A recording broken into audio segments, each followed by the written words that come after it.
Good morning सबों को मेरे भाई। मैं GK Anuragi. Science for all one day exam के बैनर तले आप तमाम भाई बहनों का अभिनंदन करते हैं। और अभी जो है हमने फिजिक्स की अब श्रृंखला शुरू की है, जिसमें फिजिक्स का हमने एक टॉपिक लिया है हीट। पहले हम हीट आपको पढ़ाएंगे, उसके बाद लाइट, उसके बाद करंट की चर्चा करेंगे और कंप्लीट पहले हम फिजिक्स आपको पढ़ा देंगे। उसके बाद जो है हम बायोलॉजी केमिस्ट्री की चर्चा आपसे करेंगे। तो चलो मेरे भाई, बिना देर करते हुए हम जरा सा हीट के कुछ विभिन्न गुण पहलुओं के बारे में आपको समझाने का प्रयास करते हैं। सबसे पहले हम ये समझें कि हीट है क्या। तो भाई, heat is A form of energy. उष्मा क्या है? उष्मा एक प्रकार की ऊर्जा है। और आप जानते हो कि ऊर्जा किसे कहते हैं? ऊर्जा उसे कहेंगे जिसमें कि कार्य करने की क्षमता हो, यानी capacity to do work is called energy. उष्मा में काम करने की क्षमता होती है। अगर हम किसी वस्तु को, अगर हम मोमबत्ती है, मोम को अगर हम हीट देते हैं तो मोम जो है वो पिघल जाता है। पानी को अगर हम हीट देते हैं तो वो वाष्प में कन्वर्ट हो जाता है। हीट रिलीज करते हैं तो जो है आइस में कन्वर्ट हो जाता है। हम किसी कागज़ को हीट देते हैं तो बर्न कर जाता है। यानी कहने का मतलब यह है कि हीट में काम करने की क्षमता है, इसीलिए हम हीट को जो है ऊर्जा कहेंगे। उष्मा एक प्रकार की ऊर्जा है। Heat is A form of energy, आपने समझ लिया होगा। अब ये जो उष्मा है, उष्मा का फ्लो किस तरह से होता है भाई? तो आप जानिए कि जिस प्रकार से कि उच्च लेवल से लो लेवल की ओर हमारे द्रव का फ्लो होता है, लिक्विड का फ्लो होता है, उसी प्रकार से उच्च ताप से निम्न ताप की ओर उष्मा का प्रवाह होता है। Heat flow from high temperature to low temperature. अब यहाँ पर जो एक नया टर्म आपके सामने आया, टेम्परेचर। भाई, सुनने में तो दोनों एक ही तरह का लगता है, उष्मा और ताप, लेकिन भाई थोड़ा सा बेसिक डिफरेंस इस उष्मा और ताप में है। क्या है भाई? हमने अभी आपसे कहा कि हीट का जो फ्लो हाई टेम्परेचर से लो टेम्परेचर की ओर होता है। इसका मतलब अगर कोई उच्च ताप वाली वस्तु है तो वो क्या करेगा? हीट को रिलीज करेगा। और निम्न ताप वाली वस्तु क्या करेगा भाई? हीट को एब्जॉर्ब करेगा। तो जब उच्च ताप वाली वस्तु जब हीट को रिलीज करता है तो वह ठंड का एहसास करता है, और जब निम्न ताप वाली वस्तु जब हीट को ग्रहण करता है तो वो गर्मी का एहसास करता है। ये हॉटनेस और कोल्डनेस का जो फीलिंग है, इसी को हम टेम्परेचर कहते हैं। और रीजन क्या हुआ भाई? रीजन हुआ उष्मा का फ्लो या उष्मा का ग्रहण। तो हम ये कह सकते हैं उष्मा जो है रीजन है और ताप क्या है? उसका प्रभाव है। तो चले भाई, हम लोग यहाँ पर देखें तो मैंने यहाँ पर लिखा है उष्मा का प्रभाव उच्च ताप से निम्न ताप की ओर होता है। Heat flow from high temperature to low temperature. कोई भी वस्तु उष्मा का त्याग कर ठंडक और उष्मा को ग्रहण कर गर्मी का एहसास करता है। Any object feel cool by loss of heat and feel heat by gain of heat। इस बात को समझ लीजिए।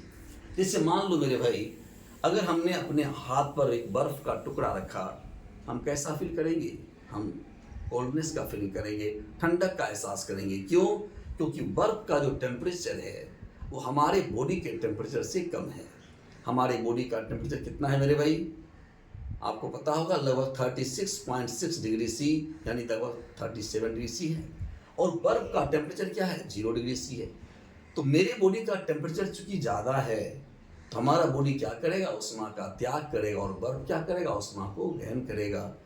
तो हमारा बॉडी उष्मा का त्याग कर रहा है, इसलिए हम क्या फील कर रहे हैं?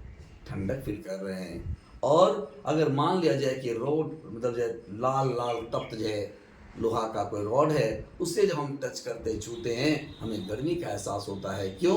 क्योंकि हमारे बॉडी से ज़्यादा टेम्परेचर जो है उस लोहे के गर्म रॉड का है, उससे उष्मा हमारे बॉडी में इन होता है तो हमें गर्मी का एहसास होता है।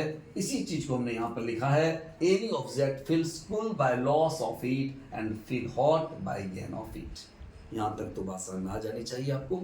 अब चलो मेरे भाई, क्वेश्चन पूछा जाता है ऊष्मा का एसआई मात्रक क्या होता है। ऊष्मा का एसआई मात्रक होता है भाई joule, SI unit of heat is joule.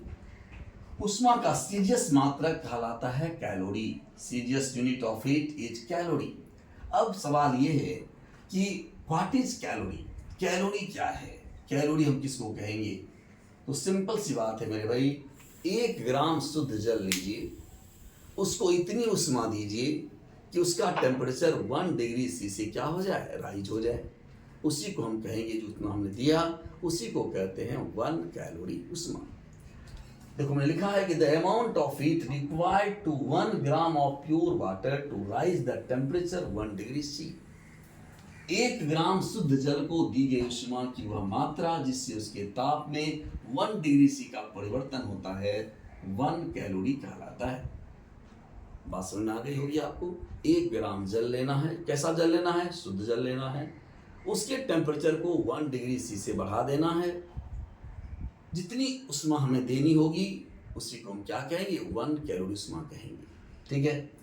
अब मेरे भाई समझो बात को, हुआ क्या कि कोई व्यक्ति 1 ग्राम जल ले लिया और उसका टेम्परेचर जो है 1 डिग्री से 2 डिग्री कर रहा है। किसी ने 3 से 4 कर दिया, किसी ने 5 से 6 कर दिया, किसी ने जो है 80 से 81 कर दिया। तो भाई जब एक ही टेम्परेचर को बढ़ाया जा रहा है सब तरफ से, लेकिन क्या देखा गया कि भाई जब उच्च ताप पर जब हम 1 डिग्री सी में परिवर्तन करते हैं तो हमें कम हीट देना पड़ता है, निम्न ताप पर 1 डिग्री में हम परिवर्तन करते हैं तो ज़्यादा हीट देना पड़ता है। ये तो लफड़ा हुआ भाई, यूनिवर्सल रहा नहीं। तो वैज्ञानिकों ने सोचा कि भाई ऐसे मतलब जो कोई 3 से 4 कर रहा है, कोई 4 से 5 कर रहा है, कोई भाई 17 से 18, कोई 18 से 19 कर रहा है, 1 डिग्री से बढ़ा रहा है भाई 1 ग्राम जल के ताप को, तो हीट में अंतर आने लगा। तो वैज्ञानिकों ने सोचा कि नहीं, एक ऐसा यूनिवर्सल पैमाना तैयार किया जाए जो कि पूरे जो है विश्व उसको क्या करे, माने। और तब कॉन्सेप्ट आया हमारा इंटरनेशनल कैलोरी का। तो भाई जिसे हम लोग कहते हैं अंतर्राष्ट्रीय कैलोरी।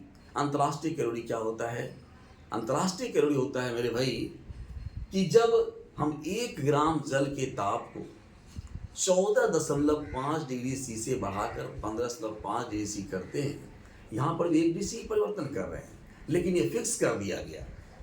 जैसे पहले हमारे समाज में, गांव में, घर में क्या होता था भाई, शेर, पसेरी, कनमा, चौठी, पौवा, ये सब होता था। लेकिन ये शेर फिक्स नहीं था, कहीं पर 1100 ग्राम का शेर, कहीं पर 1200 ग्राम का शेर होता था भाई, है ना। ये बात तो इस तरह से मतलब जो है यूनिवर्सल था नहीं। तो क्या किया गया, ये फिक्स कर दिया नहीं, और शेर पसेरी में जो है तौल नहीं होगा भाई, केजी में तौल होगा। और ये फिक्स कर दिया गया कि 1 केजी बराबर 1000 ग्राम। ये यूनिवर्सल हो गया। अब चाहे इंडिया में हो, चाहे अमेरिका में हो, चाहे इंग्लैंड में हो, कहीं पर भी अगर 1000 ग्राम हम लेते हैं तो 1 केजी के इक्विवेलेंट होता है, बराबर होता है भाई। उसी प्रकार से वैज्ञानिकों ने ये फिक्स कर दिया कि नहीं, कोई 1 से डिग्री से 2 डिग्री नहीं करेगा, 3 से 4 डिग्री नहीं करेगा भाई, बल्कि एक प्योर जो वाटर का 1 ग्राम आप लीजिए और उसे 14.5 डिग्री सी से 15.5 डिग्री बढ़ाइए। जो हीट आप देते हो वही हीट कहलाएगा हमारा इंटरनेशनल कैलोरी, उसे अंतर्राष्ट्रीय कैलोरी कहेंगे। The amount of heat required to rise the temperature of 1 gram pure water from 14.5 degree C to 15.5 degree C is called international calorie। बात समझ में आ गया होगा भाई। एक चीज और यहाँ पर ध्यान से समझ लेना है कि किसी वस्तु के उच्च ताप की कोई सीमा फिक्स नहीं होती मेरे भाई। उच्च ताप हम कितना भी ताप दें उसका कोई फिक्स नहीं होता, लेकिन किसी वस्तु का जो निम्न ताप होता है वो फिक्स होता है।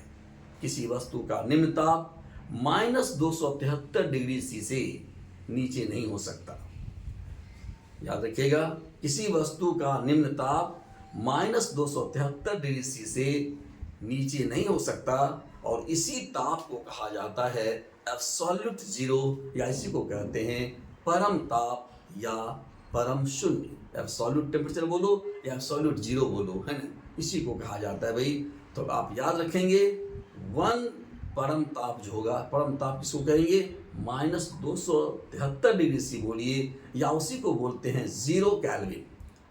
तो 0 केल्विन या -273 डिग्री सी जो है उसी को कहा जाता है एब्सोल्यूट जीरो।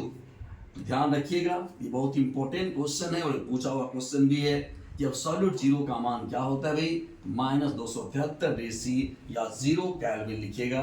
तो एब्सोल्यूट जीरो होगा -273 और 0 केल्विन। देखिए हमने यहाँ पर क्या लिखा है, ऊष्मा कारण है जबकि ताप उसका प्रभाव है। ताप के कारण हमें गर्मी तथा ठंडी का एहसास होता है।